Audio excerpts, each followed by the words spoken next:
MTN SME Hub. Link to growth. Link to success. Link to the ultimate resource for business advice and insights.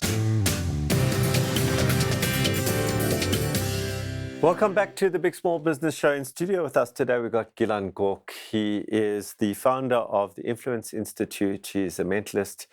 He's a best-selling author. He's a speaker. And he's talking to us today about the difference between fixed mindset and growth mindset.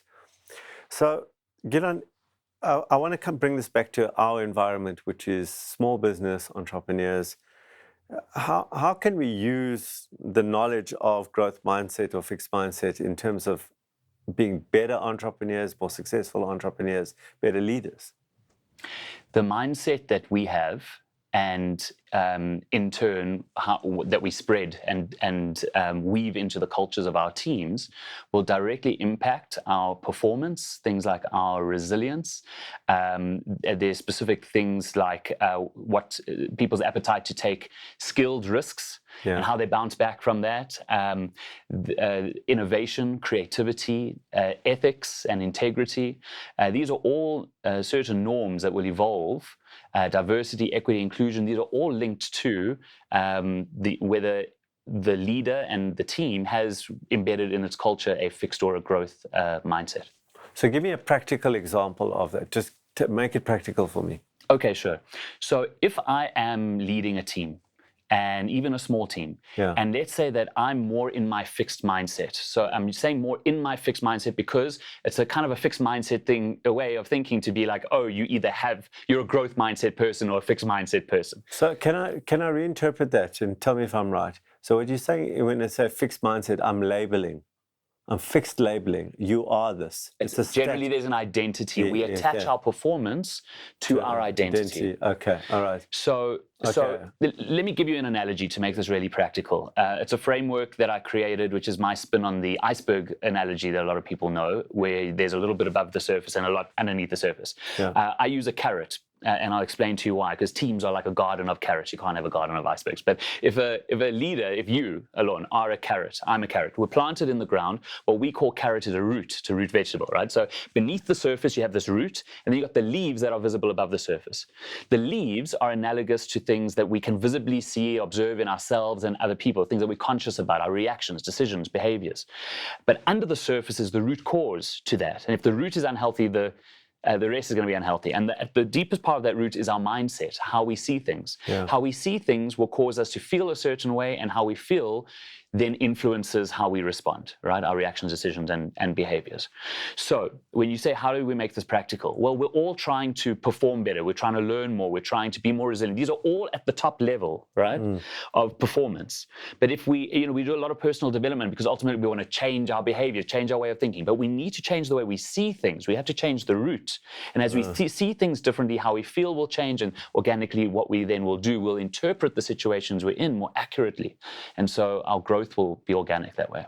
And you're saying that there's two ways of seeing the world. One is a fixed way, and one is, am I still... So we get these two ideas, two beliefs in our minds. And when we go into situations, we're triggered more into our fixed mindset or more into our growth mindset. So if you had to enter a meeting and people around are all saying, somebody thought of an idea and they're saying, wow, you're an absolute genius. I can't believe how these ideas just come to you. Or you're around the table and, people are saying, look, we have an issue here. It looks like a mistake was made. Like, does anyone have anything to contribute? And people don't want to talk about their mistakes or acknowledge their weaknesses. That will probably move you more into a fixed mindset, right? Because you're seeing that what's valued is innate genius. So Mary Murphy, who's a great psychologist, created these two terms: a culture of genius, which may sound nice from the start, or a culture of growth. But a culture of genius really holds teams back, because what it means, and let me just say that both a culture of growth and a culture of genius want smart people, but a culture of genius values innate genius, hence culture of genius, meaning that you either got it or you don't. And if you succeed, if you come up with the great ideas, if you never fail, if you're always doing well, that's validation that you're one of the people who've got it. You're one of the geniuses, and you'll end up getting promoted. You'll get all the resources, you get the attention, and people become very scared of falling from genius. But what lands up happening is that everybody starts to prize making sure that you look like you're not putting in much effort, that you're always getting things right. So this starts to stifle things like collaboration, because for people to collaborate really fully together, you're not actually sure who gets the credit at the highest level of collaboration. But when you're in an organization or a team that has a culture of genius, everybody's too concerned about being seen as the standout genius, because everyone's trying to prove themselves. Whereas with a growth mindset, we don't need to prove ourselves. We know that through effort and method, we can keep improving ourselves. So what's valued in the two cultures are very different. Culture of genius is all about proving that you're one of the geniuses, you're good enough, you're worthy. Culture of growth is to say, hey, through effort and method, we can all keep on improving. And if we focus on that, the results will come. So we don't have this drive to have to keep proving ourselves. When we're in a culture of genius and we have this drive to keep proving ourselves, not only does collaboration start to suffer, but then integrity and ethics, like, oh, well, I've got this idea, but I'm not going to give it yet because I've got to make sure that I'm the one who gets the credit, right? Yeah. So suddenly integrity, ethics, people are cutting corners because suddenly it's like results at all costs, because the results are the validation that you're good enough. Innovation and creativity suffers because that also comes from people collaborating. Also, people don't want to give an idea and then it doesn't work because then they fall from genius, right? So that starts to suffer. And there's many others. Diversity, equity, inclusion starts to suffer.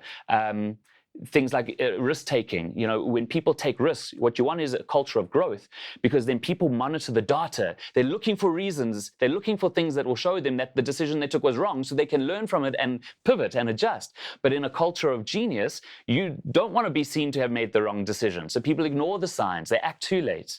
And so risk-taking always is higher. It's not mitigated as much. And so resilience is impacted. So these are all ways that the simple belief of either we were born with it, and that's kind of, you know, what we have is carved in stone, versus through effort and method we can change it. And we're always moving. It's a continuum. We're always moving between the two.